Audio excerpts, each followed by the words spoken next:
Nobody is paying attention. This is a brand new leg of a huge bull market. We've now gone up 10x. I think we're going to see $50 silver probably this year. Gold prices are going to rise much faster. Gold just smashed past $3,000 an ounce, a historic moment. But while the media stays quiet, central banks are stacking gold like never before. What does this mean for you?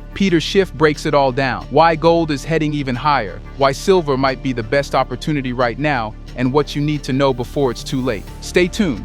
The spot gold price closed above $3,000 an ounce. The exact close was $3,001.80. You know, gold first closed above $2,000 back in April of 2020. And I remember that the phones were ringing off the hook at Schiff Gold. Everybody wanted to buy gold at $2,000. There was a lot of fanfare. The media covered it, $2,000 gold. The premiums really were shooting up. It was kind of hard to get some of the products because there was so much investor demand at $2,000. Now, it almost got to 2,000 in 2011, got to 1,900 and change. And I remember that as well. Everybody assumed that 2,000 was kind of a foregone conclusion. I remember back then, I thought it was going to go a lot higher than 2,000. We had just started all the QE programs. We were printing all this money. The dollar was looking like it was going to get killed. So it didn't seem that gold was going to stop. Well, then gold actually went into a pretty big decline, and it bottomed out in December of 2015 when the Fed finally hiked rates, and it bottomed out at 1,050.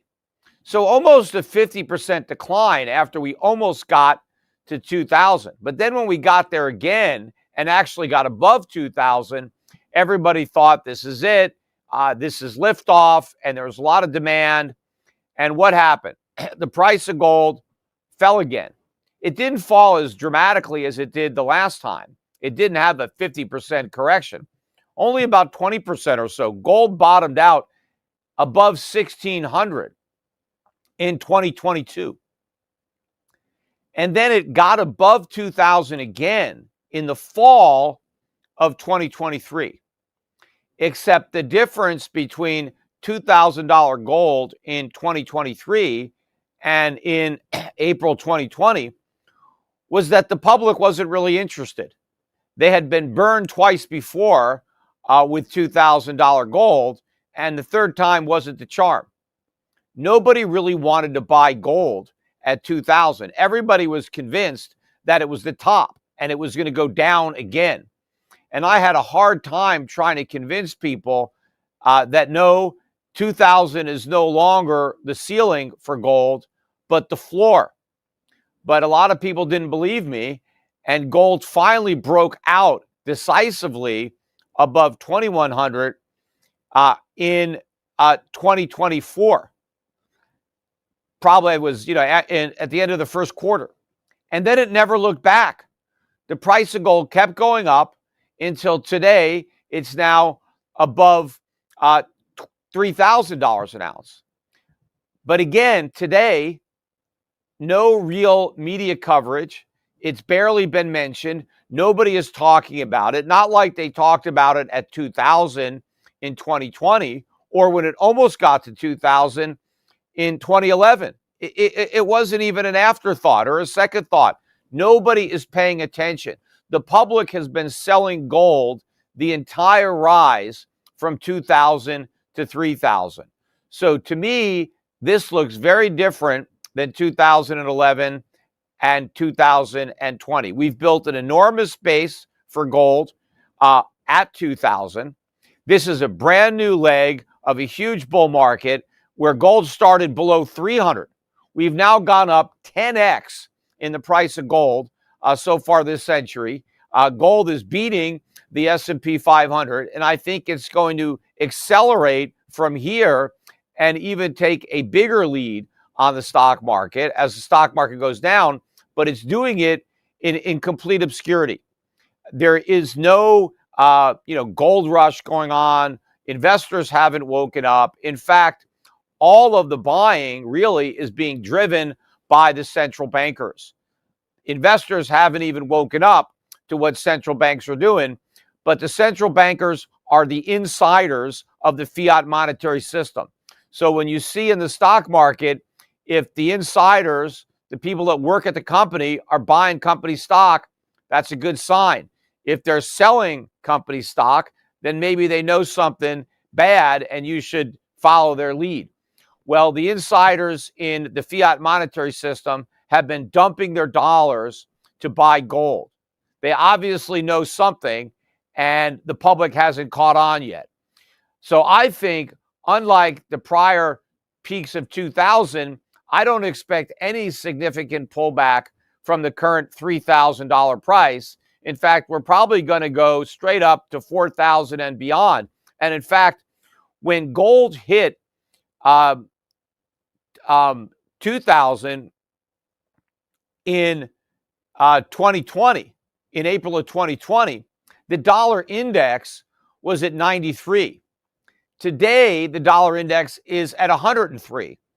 So the dollar has increased 10%, even as gold prices have risen 50% in dollars.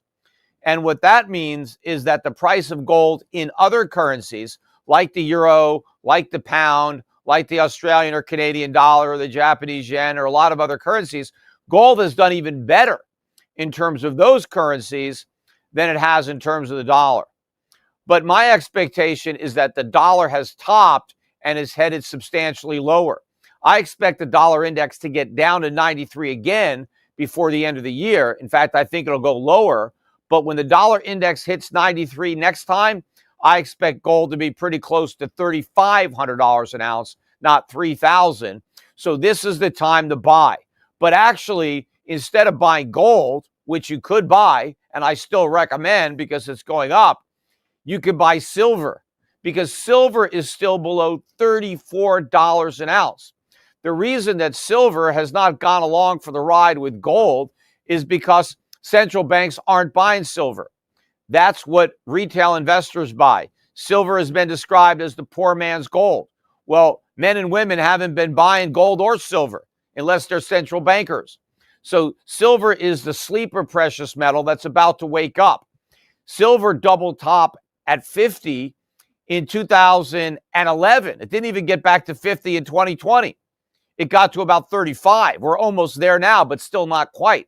I mean, gold has gone up by 50% and the price of silver has gone down. That's really unprecedented. The other time silver hit $50 was 1980 when the Hunt brothers tried to corner the market.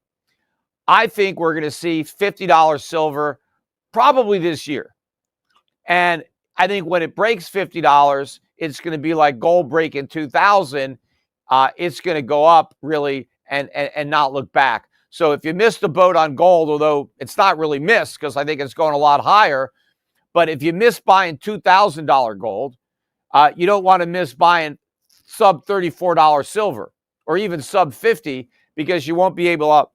And then you know what? When silver really makes a move, maybe you can trade out of some of your silver and get a little bit more gold. But if you really want to go for the home run, you want to look at the mining stocks. I don't really talk too much about them on these Schiff Gold videos, but I can't help it because the mining stocks, I think right now, are the best way to buy gold if you've got more of a higher risk tolerance.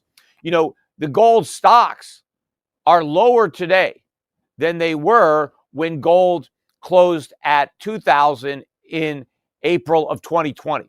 So again, you've had a 50% rise in the price of gold, yet gold stocks that mine that gold and have huge reserves of that gold have actually gone down. You know, when you buy gold from Schiff Gold, you're buying above ground gold. It's already been mined and refined, right, and turned into a coin or a bar, and we ship it to your house. But when you buy stock in a gold mining company, you're still buying gold. You're just buying gold that's still in the ground. You're buying the reserves of the company because you become part owner of a gold company when you buy stock in the company. And the assets of the company are the gold reserves. Now, the business is to mine those reserves and sell them, right? And then earn cash that it can distribute to the stockholders. But it's a way of buying gold. Now, the reason gold in the ground has not done as well as gold above ground has to do with the rising costs of mining. But recently, the price of gold has been rising faster than the cost of mining it. That hasn't been true because inflation has driven up mining costs faster than it's driven up the price of gold because there's been so much skepticism on the part of investors that keep thinking the price of gold is going to fall. Investors haven't woken up to the reality of high inflation as far as the eye can see. They still believe that the Fed is going to be able to bring inflation back down to 2%. There's no chance that's going to happen. Inflation isn't going anywhere near that. In fact, it's already bottomed out and is headed much higher. None of that has really been priced into gold yet, but I expect that over the next several months and several years, gold prices are going to rise much faster than the cost of mining. And so that's going to make mining a much more valuable business, but also it's going to really unlock the value of the gold that's still in the ground. So for my money right now, you really want to load up on gold in the ground. And the way you do that is by buying stock in these gold mining companies.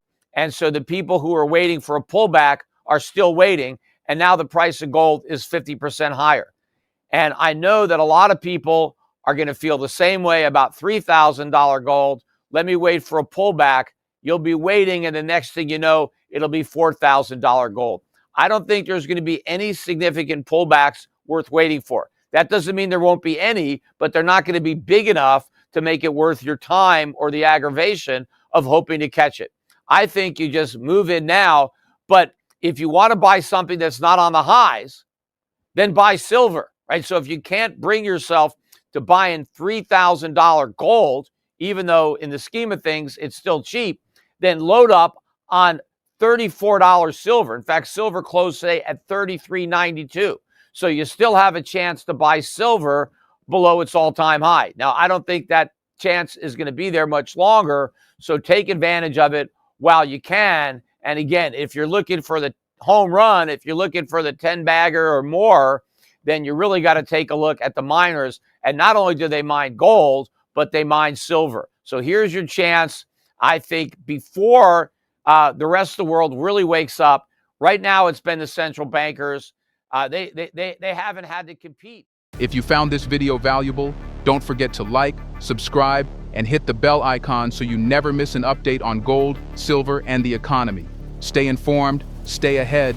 See you in the next one.